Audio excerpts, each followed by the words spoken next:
Hello and welcome to the interview here on France 24. Our guest today is the former Prime Minister of Pakistan, Imran Khan. He joins us from his home in Lahore nearly 2 weeks after being shot at during a rally against the government in the town of Wazirabad. Thank you very much. Pleasure, Marc. Mr. Khan, after the attack, the alleged gunman was arrested and confessed. He said that he had acted on his own and for religious reasons. But you believe the real culprits are the Prime Minister, Shehbaz Sharif, his Interior Minister, and a senior official of the Inter-Services Intelligence, the ISI.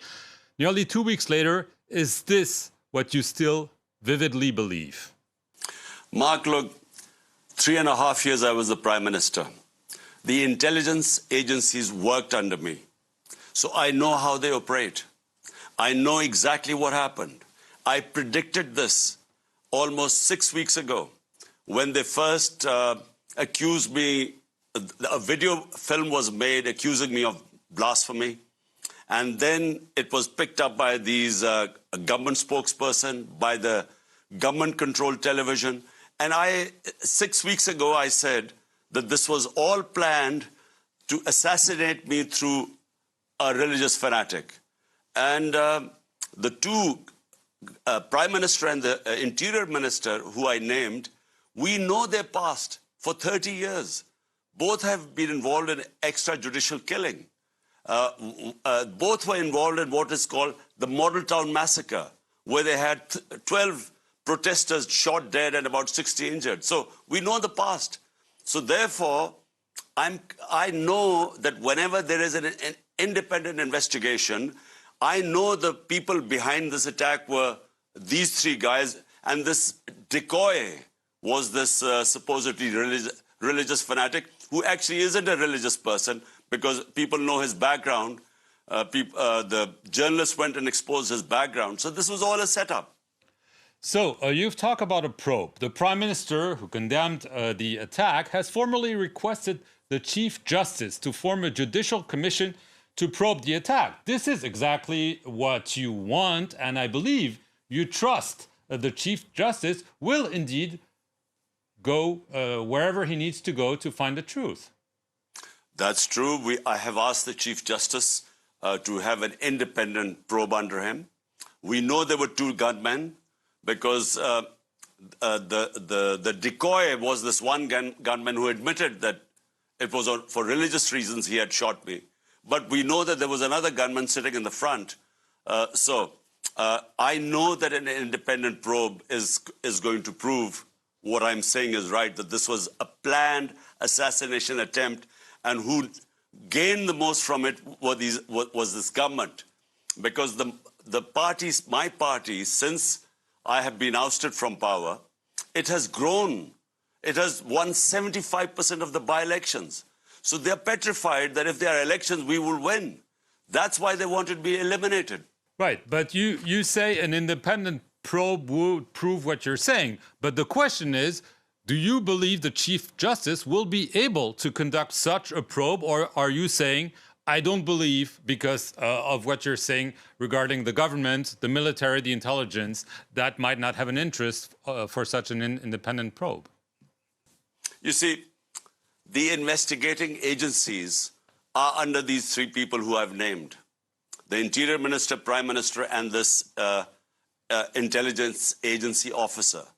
So under them, there is no question of me getting what I think is a proper investigation. Therefore, I've asked the Chief Justice, and he must form his own team.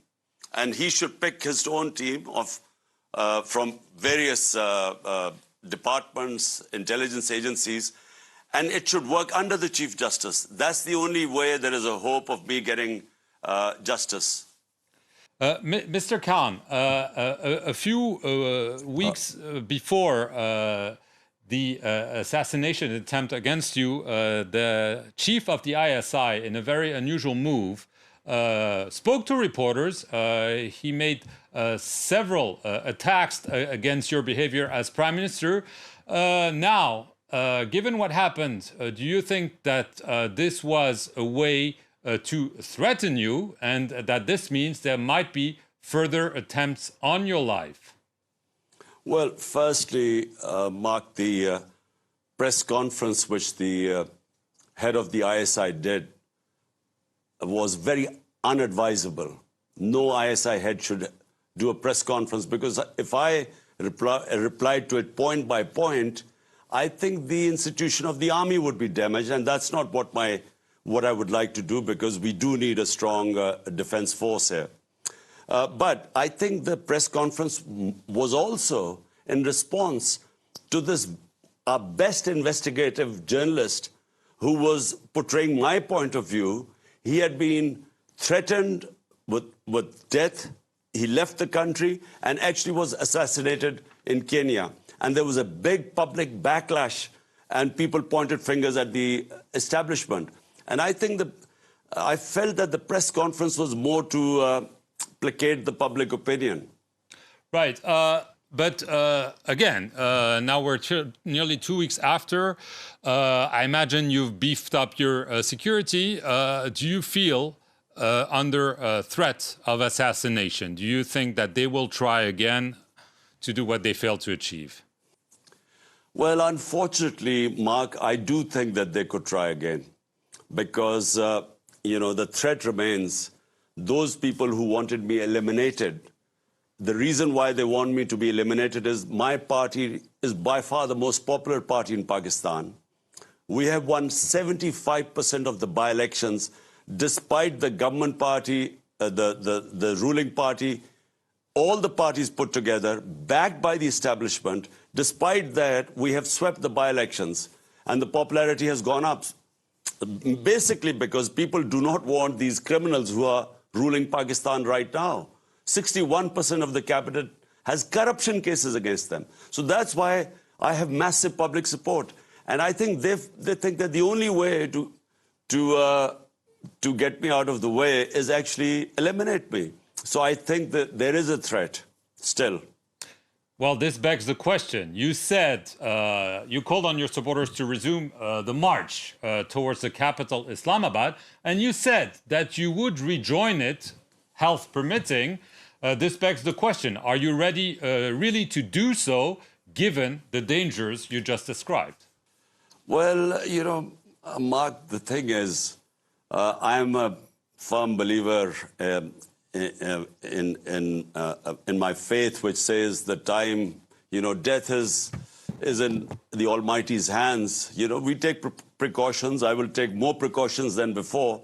But that is not going to stop me. The fear of death is not going to stop me from pursuing what I believe is a mission to fight for rule of law in this country. This is the big problem we have. We have institutions that are above law. We have these political mafias which are above law.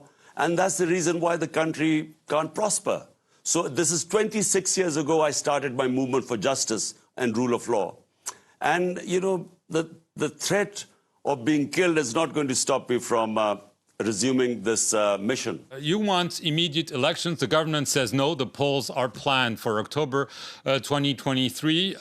So by asking your supporters to march, aren't you maybe preparing the ground for violence? Some are even saying potential civil war in Pakistan.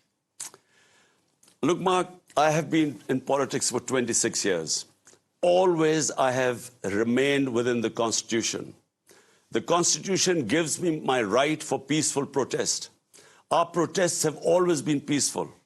This march is going to be what our Constitution allows us to peacefully protest against what is going on in Pakistan right now, where a cabal of crooks have taken over the country.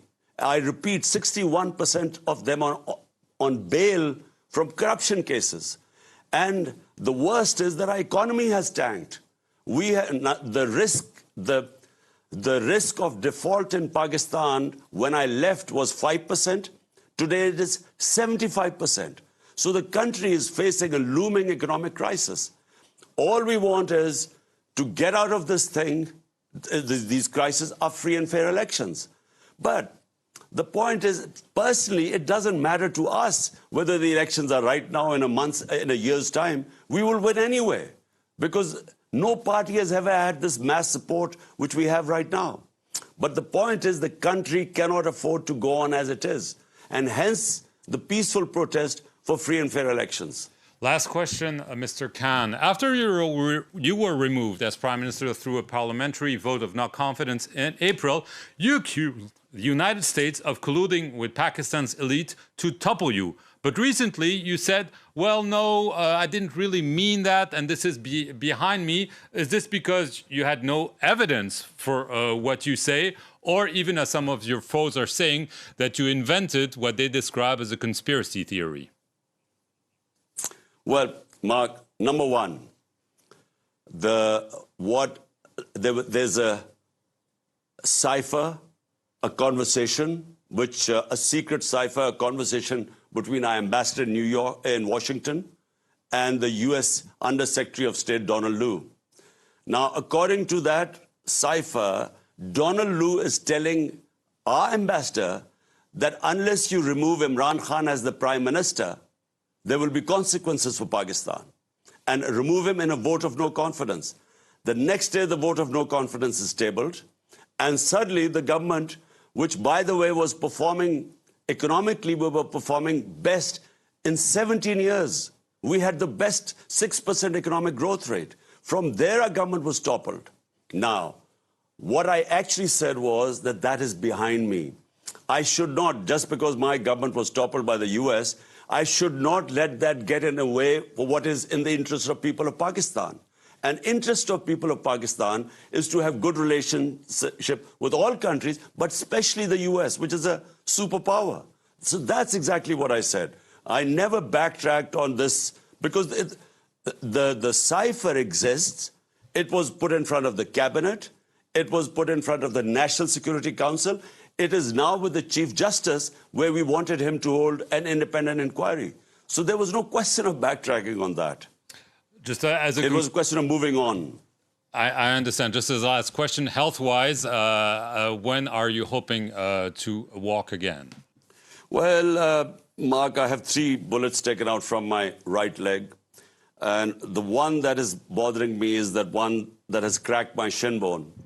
And so I really can't put weight on my leg until that heals, which is about 4 weeks.